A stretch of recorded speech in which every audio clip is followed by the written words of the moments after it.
ইসরায়েলের একটি বার্তা সংস্থা চ্যানেল 12 তারা বলতেছে যে যদি আমেরিকা এই ইরান যুদ্ধে অংশ নেয়, মানে স্থলবাহিনী পাঠায়, তাহলে সেখানে ইসরায়েল কোনো স্থলবাহিনী পাঠাবে না। কেন ইসরায়েল ইরানে স্থলবাহিনী পাঠাতে চায় না? ইসরায়েলের গ্রাউন্ড ফোর্স, মানে আপনাকে যে জিনিসটা বুঝতে হবে সেটা হচ্ছে যে ইসরায়েলের যে পুরা মিলিটারিটা আছে, এই মিলিটারিটার বিশেষ বৈশিষ্ট্য হচ্ছে তাদের খুবই খুবই শক্তিশালী একটা এয়ারফোর্স আছে। তাদের যে এই স্থল বাহিনীর সৈনিক, পদাতিক সৈনিক যারা আছে, এরা কিন্তু প্রচন্ড রকম ভীরু এবং কাপুরুষ। ঠিক আছে? তারা, আপনি চিন্তা করেন যে গত 70 বছর ধরে এরা কার সাথে যুদ্ধ করে? গত 70 বছর ধরে এরা যুদ্ধ করতেছে হচ্ছে নিরস্ত্র প্যালেস্টাইনিদের সাথে আর খুব সামান্য অস্ত্রধারী হামাসদের সাথে। ঠিক আছে? ওদের কি আছে? ওদের আছে হচ্ছে প্রচন্ড শক্তিশালী এয়ারফোর্স, তার সাথে মার্কাভা ট্যাঙ্ক সহ দারুণ দারুণ সব প্রযুক্তি, মানে যেগুলো আছে। এখন আপনাকে যেটা বুঝতে হবে যে ইসরায়েলের কিন্তু এয়ারক্রাফট ক্যারিয়ার নাই। ইসরায়েল যদি ইরানে যুদ্ধ করতে আসতে চায় তাহলে তাকে প্রথমে জর্ডান ক্রস করতে হবে, তারপরে ইরাক ক্রস করতে হবে, তারপরে গিয়ে সে ইরান পৌঁছাবে। তো রাস্তায় তো অর্ধেক শেষ হয়ে যাবে। 3 নাম্বার হচ্ছে ইসরায়েলের মানে পুরা জনসংখ্যাই বা কত? পুরা পৃথিবীতে ইহুদি আছে 2 কোটি। ব্যাপারটা বোঝার চেষ্টা করেন। এর ভিতরে ইসরায়েলের সৈনিক আর কত আছে? বেশিরভাগ ক্ষেত্রে অনেকে সন্দেহ করে যে ইসরায়েলি সৈনিকের নাম দিয়ে মনে করেন যে আমেরিকান আর ইন্ডিয়ানরাই গিয়ে ওখানে যুদ্ধ করে ভাড়ায়। ইন্ডিয়ানরা? ইন্ডিয়ানরা প্রচুর পরিমাণে আছে ইয়াতে, ইসরায়েলি মানে ইয়াতে, বাহিনীগুলাতে। তো এই কারণে মনে করেন যে তারা ওই চাইলেও ল্যান্ড এক্সপেডিশন যেটা হবে, গ্রাউন্ড ফোর্স দিয়ে যে গ্রাউন্ড অ্যাটাক হবে, ওইটাতে ওদের আসার মতো ওই জিনিস থাকতে হবে, তো ওটা তো নাই ওদের। আচ্ছা, আরেকটা জিনিস হচ্ছে যে ওর যে আর্মি আছে, ওই আর্মির একটা অংশ যদি এখানে যুদ্ধ করতে আসে ওই ইয়ের সাথে, আমেরিকার সাথে, তো ওর নিজের দেশ বাঁচাবে কেমনে? তখন তো হেজবুল্লাহ ইসরায়েল দখল করে ফেলবে। ও, হেজবুল্লাহ, হুতি। আচ্ছা। তো ওই জন্য সে তার মানে তেল আবিব ছেড়ে আসবে না। ওদের একটাই মিশন, সেটা হচ্ছে মানে তেল আবিব বাঁচাও। জি, এখানে আমি দেখলাম যে একজন সিনেটর বলল, মানে সাবেক সিনেটর, সে বলতেছে যে কেন নেতানিয়াহুর ছেলেকে যুদ্ধে পাঠায় না? নেতানিয়াহুর ছেলে তো আমেরিকাতে ফ্লোরিডাতে ফুর্তি করে বেড়ায়। তো এখন এখন আপনার কাছে আসলে কি মনে হয় যে শেষ পর্যন্ত কি হতে পারে? একদিকে বিভিন্ন ফোর্স পাঠাচ্ছে ট্রাম্প, আরেকদিকে আলোচনা চলতেছে আপনার আমেরিকার 15 দফা, ইরানের 5 দফা, এবং ইরানের যে মেইন যে 2টা শর্ত, যে 1 নম্বর হচ্ছে স্ট্রেট অফ হরমুজ আমাদের নিয়ন্ত্রণে থাকবে, আমরা সুয়েজ খালের মতো টোল উঠাবো। দ্বিতীয়ত হচ্ছে যে গ্যারান্টার হতে হবে যে আমাদের উপর আক্রমণ হবে না। তো এই যখন অবস্থা, তখন আপনার কাছে কি মনে হয় যে আসলে কি স্থল যুদ্ধ বা তার পরবর্তী পারমাণবিক যুদ্ধ এটা কি আসলে আসন্ন নাকি? আপনি দেখেন কিনা যে আলোচনা ফলপ্রসূ হওয়ার বিন্দু মাত্র লক্ষণ আপনি দেখেন কিনা? যুক্তির খাতিরে মানে ধরেন আমরা যদি ধরি যে স্থলযুদ্ধ কারা করতে যাচ্ছে? আমেরিকানরাই তো করতে যাচ্ছে। তো আমেরিকানদের দ্বিতীয় বিশ্বযুদ্ধের পরে স্থলযুদ্ধের ইতিহাস যদি আপনি দেখেন, তারা ভিয়েতনামে গেছিল এবং প্রায় 19 বছর যুদ্ধ করে তারপরে কোনো প্রকার বিজয় ব্যতি রেখে ফিরে আসতে বাধ্য হয়েছে। তারা আফগানিস্তান গেছিল, 20 বছর ধরে যুদ্ধ করছে, তারপরে একসময় পালাইতে বাধ্য হয়েছে। তো এবার আসেন আমরা ভিয়েতনাম এবং আফগানিস্তানের সাথে ইরানকে তুলনা করি।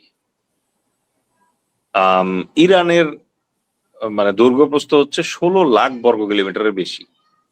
ঠিক আছে? মানে বাংলাদেশের 16 গুণ বড়, আফগানিস্তানের 6 গুণ বড়। ঠিক আছে?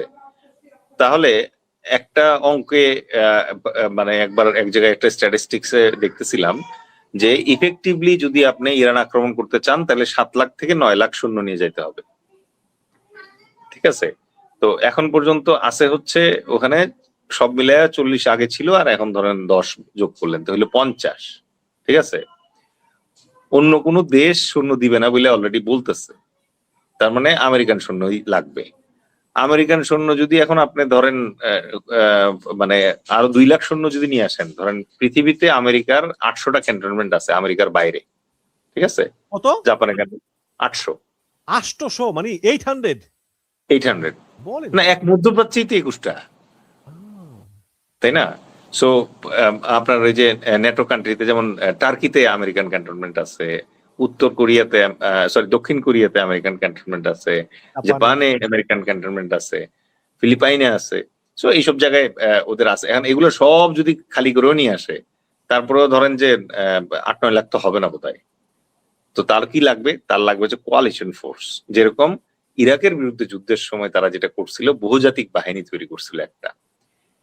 এইবার তো মনে হয় ইরানের বিরুদ্ধে বহুজাতিক বাহিনী হবে না। সুতরাং বহুজাতিক বাহিনী যদি না হয়, তাহলে ল্যান্ড ফোর্স দিয়ে, আমি আবারও যেটা বলতেছি যে দেখেন, আপনি আক্রমণ করতে পারবেন, কিন্তু আক্রমণ করে আপনি যদি ভূমি দখল করতে না পারেন, তাহলে কিন্তু আপনার কথা কেউ শুনবে না। যেমন আকাশপথে আপনি আয়াতুল্লাহ খামেনিকে মেরে ফেলছেন, রেজিম কিন্তু চেঞ্জ হয় নাই। এখন আপনি আসলেন, খারকে ধ্বংস করলেন, আপনি ধরেন ইরানের মানে বিদ্যুৎ কেন্দ্রগুলো ধ্বংস করলেন, ইরানের মানে তেল শোধনাগার গুলো ধ্বংস করলেন, ইনফ্রাস্ট্রাকচারটা হিট করলেন, লাভ তো হচ্ছে না। তো তার মানে ইরান তো আর হার মানতেছে না। তো এই জায়গায় আমার কাছে মনে হয় যে ল্যান্ড অপশন যৌক্তিক ভাবে ইটস নট লজিক্যাল। কারণ হচ্ছে এই ল্যান্ড অপারেশন যদি একবার শুরু হয়, আমেরিকা মনে করেন যে মান ইজ্জতের কারণে তাকে কিন্তু সৈন্য এখানে পাঠাইতেই হবে, যেখান থেকে হোক খুঁজে নিয়ে আসতে হবে। এইটা যদি করতে হয়, তাইলে আমেরিকায় তখন তাকে ইয়েতে যাইতে হবে, ওই 18 বছরের ঊর্ধ্বে সকল আমেরিকানকে যুদ্ধের জন্য রেডি করতে হবে। এখন আমেরিকার ভেতরে ট্রাম্পের এই যুদ্ধের ব্যাপারে অলরেডি মতামত কিন্তু নেগেটিভ, রাইট? শুনলাম নাকি 80 লাখ লোক নামছে রাস্তায়। হ্যাঁ, ওই দেশে এই যে লোক নামতেছে, সুতরাং ওই দেশের ইয়াং জেনারেশন যারা আছে, তারা এই যুদ্ধে মানে যুদ্ধটাকেই লাইক করতেছে না। আর সৈন্য হিসেবে যুদ্ধে জয়েন করা তো দূর কি বাদ। এখনো এটাকে আমেরিকান ল্যাঙ্গুয়েজে বলে ড্রাফট। ড্রাফট কল করা মানে হচ্ছে যে 18 বছরের ঊর্ধ্বে যত আমেরিকান মানে আছে, মানুষ আছে, তারা সবাই যুদ্ধে যোগদানের জন্য রেডি হবে। তো এই ড্রাফটে তো মানে আমেরিকা যাইতে পারবে না, এখন চাইলেও পারবে না। আচ্ছা, নেক্সট আপনি দেখেন আমেরিকার উপরে প্রেশারটা কোন দিকে। আমেরিকা এখন ধরেন খুব টেনশনে আছে যে মধ্যপ্রাচ্যের যে দেশগুলো আছে, এই দেশগুলো আর তার কাছ থেকে এই সৈন্য, তারপর এয়ার ডিফেন্স এগুলো নিবে কিনা। ঠিক আছে? তো এই জাতীয় প্রেক্ষাপট বিবেচনায় আমেরিকা একই সঙ্গে এটাও বুঝতেছে যে ওপরে সে কমপ্লেন করতে না পারলেও ভেতরে ভেতরে চায়না এবং রাশিয়া কিন্তু ইরানের পক্ষে। ঠিক আছে? এবং তারা ওইটা হেল্প করতেছে। 3 নম্বরের যে অ্যাঙ্গেলটা আমেরিকার মাথায় রাখতে হচ্ছে, সেটা হচ্ছে যে আস্তে আস্তে মুসলিম বিশ্ব কিন্তু তাতায় উঠতেছে। ঠিক আছে? এতদিন ধরে ধরেন সৌদি আরব, কাতার, তারপর হচ্ছে ধরেন ইউনাইটেড আরব আমিরাত, এরা তো গণতন্ত্র না, বুঝলেন না?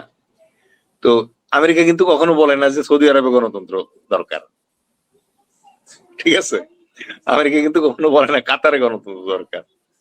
তো এই জায়গাগুলোতে মানে যুদ্ধের পাশাপাশি পলিটিক্স ছড়ায় পড়বে। ঠিক আছে?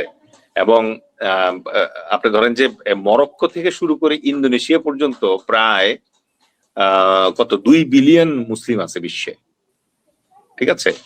এখন এই 2 বিলিয়ন মুসলিমের ভেতরে রাষ্ট্রপ্রধানরা ছাড়া সাধারণ নাগরিক যারা আছে, তারা কিন্তু ইরানের পক্ষে।